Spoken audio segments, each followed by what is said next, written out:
அன்பான மகர ராசி நேயர்களே, மகர ராசிக்காரங்களை பற்றி ஒரு விஷயம் எல்லாருக்குமே தெரியும். உழைப்பில் உங்களுக்கு இணையாக யாரையும் சொல்ல முடியாது. பேசுகிறத காட்டிலும் செஞ்சு காட்டுறதையே நீங்கள் விரும்புவீங்க. அதனால தான் உங்களுடைய வெற்றி மெதுவாக நடந்தாலும் நீண்ட காலத்துக்கு நிலைச்சு நிற்கும். ஆனாலும் வாழ்க்கை எப்போதும் உங்களுடைய உழைப்புக்கு உடனடியாக பலனை கொடுக்கறது இல்லை.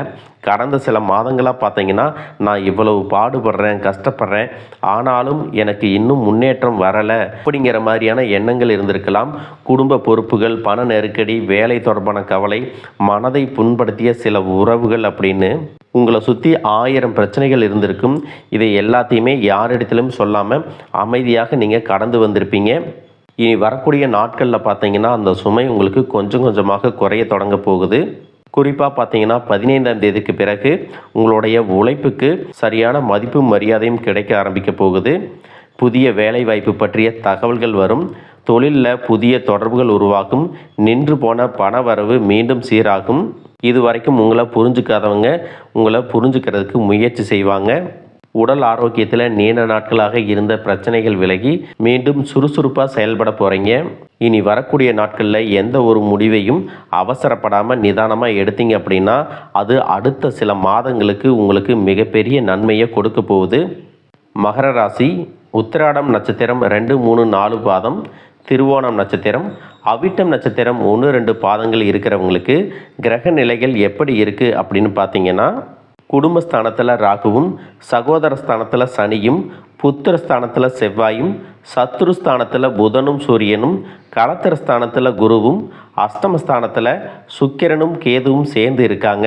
இதன் காரணமாக நீங்கள் மனசில் நினச்ச காரியங்கள் எல்லாமே உங்களுக்கு கூடிய விரைவில் நிறைவேற போகுது. உயர் அதிகாரிகளால் ஒத்துழைப்பு உண்டாகும். வியாபாரத்தில் பார்த்தீங்கன்னா லாபம் கிடைக்க போகுது. மனசில் இருந்த கவலைகள் எல்லாமே குறையும். ஆன்மீக பணிகளில் ஈடுபாடு ஏற்படும். உயர்நிலை கல்வியில் உங்களுக்கு முன்னேற்றம் உண்டாகும். பிரபலமானவர்களுடைய ஆதரவு கிடைக்கும். உடல் ஆரோக்கிய பிரச்சனைகள் எல்லாமே கட்டுப்பாட்டுக்குள் வரும். சில அனுபவங்கள் மூலமாக நல்ல சிந்தனைகள், தெளிவுகள் எல்லாமே பிறக்க போகுது. உடன் இருப்பவர்கள் பற்றிய புரிதல் ஏற்படும். அக்கம் பக்கத்தில் இருப்பவர்களுடைய ஒத்துழைப்பு கிடைக்கும். மனசளவில் புதிய நம்பிக்கை பிறக்கும். குடும்பத்தில் ஒற்றுமையான சூழல்கள் அமையும். நண்பர்கள் மற்றும் குடும்ப உறவுகளால் ஆதாயம் ஏற்படும். புதுவிதமான கனவுகளை எல்லாமே உருவாக்குவீங்க.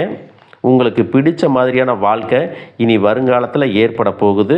உங்களை பொறுத்த வரைக்கும் உங்களுடைய ராசி அதிபதி சனி பகவான் வக்கரம் அடைவது அவ்வளவு நல்லதல்ல. அனைத்து செயல்பாடுகளிலும் தட்டுப்பாடுகளும் தடைகளும் வந்து கொண்டே இருக்கும். ஆரோக்கிய தொல்லை அதிகரிக்கும். இதன் காரணமாக பார்த்தீங்கன்னா சரியான புரிதல் இல்லாமல் குடும்பத்தில் சின்ன சின்ன பிரச்சனைகள் கூடும். உங்களுடைய ராசிக்கு 5, 9, 12 இடங்களில் சனியினுடைய பார்வை இருக்கிறதுனால பிள்ளைகளின் பழக்க வழக்கங்கள் மற்றும் நடவடிக்கைகளில் நீங்கள் கவனம் வச்சுக்கணும். இந்த கிரகநிலைகள் காரணமாக பார்த்தீங்கன்னா நல்ல இடத்துல வேலை செஞ்சுட்டு இருந்த பிள்ளைகள் அதை விட்டுட்டு விலகுவதற்கான வாய்ப்புகள் இருக்குது. குடும்ப சொத்துக்கள் மற்றும் பாக பிரிவினை இழுபறி நிலையில் இருக்கும். பகை உணர்வு மிக்கவர்கள் பக்கத்தில் இருப்பாங்க. பயணங்களால் பிரச்சனைகள் அதிகரிக்கும். வேலை செய்யக்கூடிய இடத்துல பார்த்தீங்கன்னா பணிமாற்றம் அல்லது பணி நீக்கம் செய்யப்படும் அளவிற்கு பிரச்சனைகள் வரலாம். அதனால் நீங்கள் செய்யக்கூடிய வேலைகளில் எப்பவுமே கவனமாக இருக்கணும். அதிலும் முக்கியமாக பார்த்தீங்கன்னா அலுவலக கோப்புகள் மற்றும் ஒப்பந்தங்களில் கையெழுத்திடும் பொழுது அதையெல்லாம் நன்றாக படித்து பார்த்துட்டு ஒப்புதல் கொடுக்க வேண்டியது ரொம்பவே அவசியம். பொது வாழ்க்கையில் இருக்கிறவங்களுக்கு புதிய பொறுப்புகள் கிடைக்கும். வியாபாரம் மற்றும் தொழில் செய்பவர்களுக்கு முக்கிய நபர்களினுடைய ஆதரவு இருக்கும். உத்தியோகத்தில் இருக்கிறவங்களுக்கு உயர் அதிகாரிகளின் ஆதரவு கிடைக்கணும் அப்படின்னா உங்களுடைய கடின உழைப்பு அதிகம் தேவைப்படும். பிள்ளைகளாலும் பெற்றோர்களாலும் மனக்கசப்பு தரக்கூடிய தகவல்கள் வரலாம். அதனால் எதையும் நீங்கள் திட்டமிட்டு செய்யணும். விரயங்கள் அதிகரிக்கும்.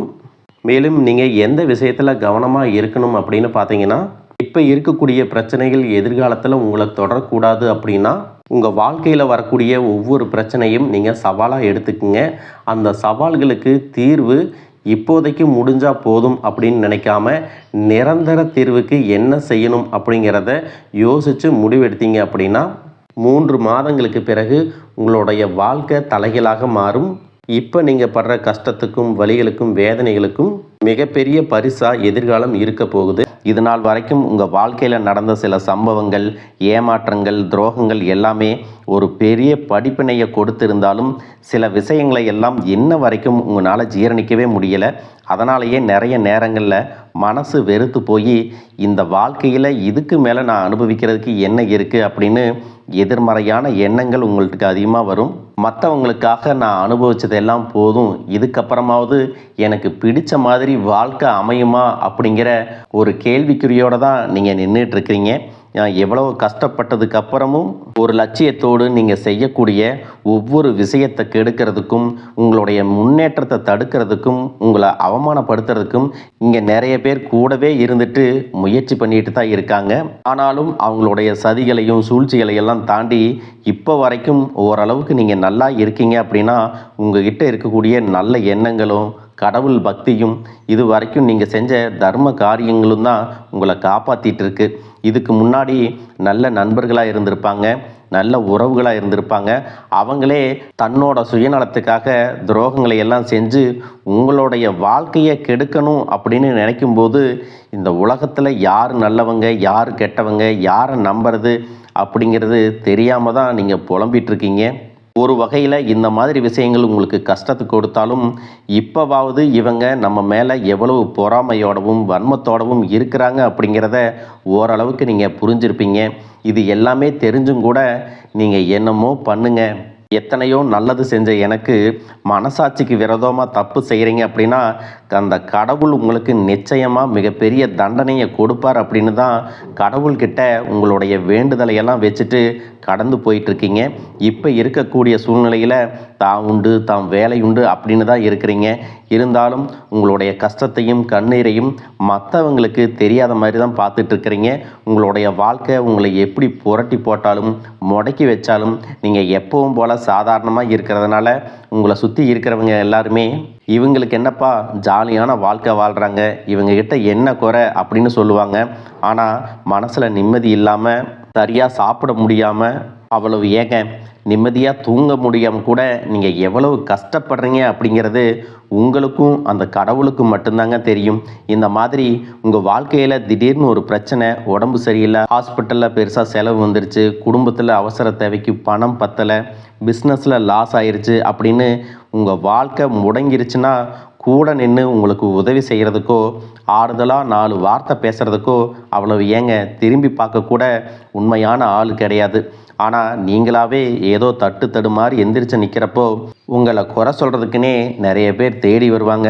உங்கள் சொந்தக்காரங்க தெரிஞ்சவங்க அப்படின்னு எல்லாரும் தேவைக்கு மட்டும்தான் உங்களை பயன்படுத்திக்கிறாங்க. இதையெல்லாம் தெரிஞ்சதுக்கு அப்புறமும் மறுபடியும் அவங்களுக்கெல்லாம் உதவி செஞ்சு ஏமாறக்கூடியவங்களாக தான் நீங்கள் இருக்கீங்க. இந்த வாழ்க்கையில் எப்படியாவது முன்னேறிடணும் அப்படிங்கிறதுக்காக தினம் கஷ்டப்பட்டு உழைக்கிறீங்க. இது நாள் வரைக்கும் என்னுடைய மனசாட்சிக்கு தெரிஞ்சு நான் யாருக்கும் எந்த கெடுதலையும் கஷ்டத்தையோ துன்பத்தையோ கொடுத்ததில்லை. எனக்கு மட்டும் ஏன் இந்த வாழ்க்கையில் இப்படி நடக்குது அப்படின்னு ஆதங்கப்படுறது உண்மைதாங்க. என்ன இருந்தாலும் உங்களுக்கு இவ்வளவு கஷ்டங்கள் ஆகாது. இந்த மாதிரி பிரச்சனைகள் உங்கள் வாழ்க்கையில் வரும், கொஞ்ச நாளுக்கு அப்புறம் அது போயிடும். நிறைய நேரங்களில் பார்த்தீங்கன்னா உங்களால் எந்த பிரச்சனைகளும் வராது, ஆனால் உங்களை சுற்றி இருக்கிறவங்க மூலம் தான் உங்களுக்கு நிறைய பிரச்சனைகள் வருது அப்படிங்கிறத இப்போவாவது கொஞ்சம் புரிஞ்சிருப்பீங்க. இவ்வளவு நடந்ததுக்கப்புறம் இனி என் வாழ்க்கை மாறுமா அப்படின்னு நீங்கள் கேட்குற கேள்விகளுக்கெல்லாம் பதிலாக தாங்க இனி வரக்கூடிய கிரக நிலைகள் மற்றும் அதன் இயக்கத்தின் காரணமாக உங்களுக்கு நல்ல பலன்கள் எல்லாமே கிடைக்க போகுதுங்க. நாள் வரைக்கும் நடந்த கெட்ட விஷயத்தை எல்லாம் விட்டுருங்க. இனி வரக்கூடிய நாட்களில் உங்களுக்கு எந்த மாதிரி நன்மைகள் கிடைக்க போகுது அப்படிங்கிறத பற்றி தான் இந்த வீடியோ பதிவில் பார்க்க போகிறோம். முதலாவதாக மீன ராசியில் இருக்கக்கூடிய சனி பகவான் உங்களுக்கு ஆரம்பத்தில் சில தடைகளை கொடுத்திருந்தாலும் இந்த வருடத்தின் இறுதிக்குள்ளே உங்களுக்கு நல்ல பலன்களை எல்லாம் கொடுக்க போகிறாரு, தடைகளை எல்லாம் விலக்க போகிறாரு. இதன் மூலமாக பொருளாதார ரீதியாக உங்களுக்கு நல்ல முன்னேற்றம் அப்படிங்கிறது விரைவிலேயே ஏற்பட போகுது. அடுத்ததாக பார்த்தீங்கன்னா சுக்கிர பெயர்ச்சி. இதன் மூலமாக உங்களுக்கு நல்ல வேலை வாய்ப்பு, அதில் பதவி உயர்வு மற்றும் அதிகாரம் செலுத்தக்கூடியவர்களுடைய நட்பு உங்களுக்கு கிடைக்கும். நீங்கள் செல்வத்தை சேர்க்கணும் அப்படிங்கிறதுக்காகவே நகைகளுடைய விலை குறையும், புதிதாக வீடு வாகனங்கள் எல்லாமே வாங்குவீங்க. ஆரம்பத்தில் பொருளாதாரத்தில் ஏற்ற இறக்கங்கள் இருந்தாலும் இந்த வருடம் முடியும் பொழுது குறிப்பிட்ட அளவுக்கு நீங்கள் சொத்து சேர்த்து வச்சுருப்பீங்க. குரு பகவான் உச்ச ராசியான கடக ராசிக்கு போகும் பொழுது கஜகேசரி யோகமும் உண்டாக போகுது. இந்த நேரத்தில் உங்கள் நிதி நிலைமை ரொம்பவே முன்னேற்றமாக இருக்கும். குழந்தை பாக்கியம் இல்லை அப்படின்னு கவலைப்பட்டு இருந்தவங்களுக்கு நிச்சயமாக குழந்தை பாக்கியம் உருவாகும். அவங்களுடைய உடல் நலனில் எவ்வளவு பிரச்சனைகள் இருந்தாலும் அதையெல்லாம் சரி செஞ்சு இந்த பாக்கியத்தை அடைய போகிறாங்க. அவங்க குடும்பத்திலையும் மனதிலும் மிகப்பெரிய மகிழ்ச்சி நிரந்தரமாக இருக்க போகுது. படிக்கக்கூடிய மாணவர்களுக்கும் கல்வி ரொம்பவே சிறப்பாக இருக்க போகுது. அடுத்ததான் நவம்பர் மாதத்தில் ஏற்படக்கூடிய ராகு கேது பெயர்ச்சியில் குடும்பம் மற்றும் தொழிலில் திடீர் மாற்றங்களும் திருப்பங்களும் ஏற்பட போகுது. நீண்ட நாளாக நிறைய பேர் உடல்நலம் சார்ந்த பிரச்சனைகளில் முடங்கி கிடந்திருப்பாங்க. நடக்கிறதுக்கே ரொம்ப சிரமப்பட்டிருந்திருப்பாங்க. அந்த பிரச்சனை எல்லாமே முழுவதுமாக நிவர்த்தியாக போகுது. கடந்த காலகட்டங்களில் உங்களுக்கு நல்லதொரு வேலை கிடைச்சிருக்காது. குடும்ப கஷ்டத்திற்காக குறைவான சம்பளத்தில் பிடிக்காத வேலையை செஞ்சுட்டு இருந்திருப்பீங்க. உங்களை பொறுத்த வரைக்கும் பிஇ படிச்சிருப்பீங்க, டிகிரி படிச்சிருப்பீங்க. சில பேர் தன்னுடைய கல்வி தகுதிக்கு சரியான வேலை கிடைக்கல அப்படின்னு ரொம்பவே ஆதங்கப்பட்டு இருந்திருப்பீங்க. வரக்கூடிய நாட்களில் நீங்கள் சரியான முயற்சிகளை எடுத்தீங்க அப்படின்னா அரசாங்க வேலைக்கு நீங்கள் முயற்சி பண்ணாலும் உங்களுக்கு அரசாங்க வேலை கிடைக்கும். பேங்க் வேலையோ ஐடி கம்பெனியோ அது தனியார் நிறுவனங்களோ உங்களுக்கு மனசுக்கு பிடிச்ச மாதிரி நல்ல வருமானத்தோடு வேலை கிடைக்கக்கூடிய சூழ்நிலையும் இருக்குது. மேலும் கணவன் மனைவிகளில் பார்த்தீங்கன்னா நல்ல அந்யோன்யம் இருக்க போகுது. இது வரைக்கும் இருந்த மன கஷ்டங்கள் எல்லாம் நீங்கி ஒற்றுமையோடு இருக்க போகிறாங்க. சொத்து மற்றும் பல பிரச்சனைகள் காரணமாக நீதிமன்றத்தில் ஏதாவது வழக்குகள் இருக்குது அப்படின்னா கூட அதுவெல்லாம் உங்களுக்கு சாதகமாக வரும். அதிலும் சொத்து விஷயத்தில் சனி பகவானுடைய பார்வை உங்களுக்கு நேரடியாக இருக்கிறதுனால சில தடைகளை கடந்து வரும் பொழுது உங்களுக்கு அந்த சொத்தானது நிச்சயமாக கிடைக்கும். அரசியல்வாதிகளை பொறுத்த வரைக்கும் புதிய பதவிகள் எல்லாமே தானாக கிடைக்கும். தேர்தலில் போட்டியிட்டு ஜெயிக்கக்கூடிய வாய்ப்புகளும் இருக்குது. இது வரைக்கும் நீங்கள் வேலை செஞ்சுட்டு இருக்கக்கூடிய இடத்துல சரியான ஒத்துழைப்பு இருந்திருக்காது. முழு ஈடுபாட்டோட வேலை செய்ய முடியாத அளவுக்கு சில பிரச்சனைகள் எல்லாமே இருந்திருக்கும். இனி வரக்கூடிய காலங்களில் உடன் வேலை செய்கிறவங்க மூலமாக உங்களுக்கு நல்ல ஆதரவு கிடைக்கும். சந்தோஷமாக அந்த வேலையை செய்வீங்க. வேலையில் உங்களுக்கு பண பலன்கள் ஏதாவது வராமல் இருந்துச்சுன்னா அந்த பண பலன்கள் எல்லாமே உங்களுக்கு வெகு சீக்கிரத்தில் கிடைக்கும். அரசு வேலையில் இருக்கக்கூடியவங்க சட்டத்திற்கு புறம்பாக எந்த ஒரு காரியத்திலையும் ஈடுபடாமல் நேர்மையாக நடந்து கொள்வது நல்லது. பொது வாழ்க்கையில் இருக்கிறவங்களுக்கு நீங்கள் எதிர்பார்த்ததை விட மிகப்பெரிய நிலையை அடைய போகிறீங்க. தொழிலில் தடைகள் ஏதாவது இருந்துச்சுன்னா அந்த தடைகள் எல்லாம் விலகிறது மட்டும் இல்லாமல் புதிய கிளைகளையும் தொடங்குவீங்க. உங்களுடைய உற்பத்தி அதிகரிக்கும். தொழிலை விரிவு செய்வீங்க. வரக்கூடிய நாட்களில் உங்களுக்கு விற்பனையும் அதிகமாகும். ஏற்றுமதி இறக்குமதியில் எல்லாம் உங்களுக்கு நல்ல லாபம் கிடைக்கும். நீங்கள் செய்யக்கூடியது சின்ன தொழிலோ பெரிய தொழிலோ அதுவெல்லாம் உங்களுக்கு நல்ல வளர்ச்சியை கொடுக்கும் அப்படிங்கிறத நீங்கள் ஞாபகம் வச்சுக்கோங்க. இனி வரக்கூடிய காலங்கள் எல்லாமே உங்களுடைய கனவுகளை நிஜமாக்கக்கூடிய நாட்களாக இருக்க போகுது. குடும்பத்தில் முன்னேற்றமும் பொருளாதாரமும் கிடைக்கும் பொழுது உங்களுடைய சுய ஒழுக்கத்தில் நீங்கள் ரொம்பவே கவனமாக இருக்கணும்.